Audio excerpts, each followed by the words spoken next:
séance maquillage pour les 34 patineurs d'Holiday on Ice.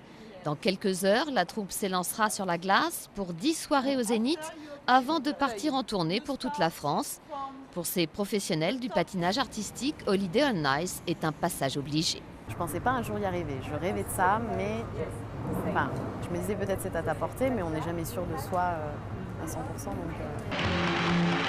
Enfin, les ravissantes Glamour Icers, qui se sont unies pour former le ballet le plus aérien du monde, nous donnent dans cette symphonie ailée... Née en 1943, Holiday on Ice est une vieille dame.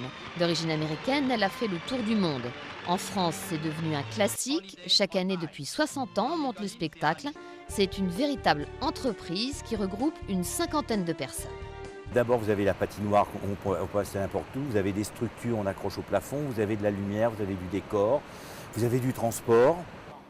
Et beaucoup d'entraînement, des heures de travail pour ces patineurs qui viennent pour la plupart du monde de la compétition.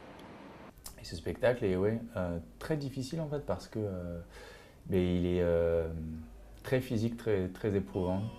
Et puis il y a pas mal de difficultés dans tous les numéros dans lesquels on présente.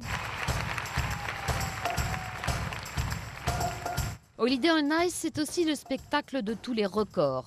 Records dans la durée, mais aussi dans le nombre de spectateurs. Près de 80 pays ont monté le show depuis sa création, si bien qu'au total, plus de 320 millions de personnes dans le monde l'ont vu.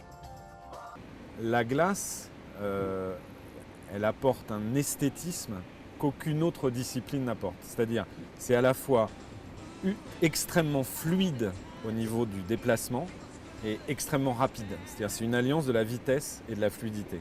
Depuis son existence, le spectacle a évidemment beaucoup changé, la chorégraphie comme la musique, mais au fond, la recette du succès reste la même, de la glace, de la lumière et des figures parfois un peu risquées.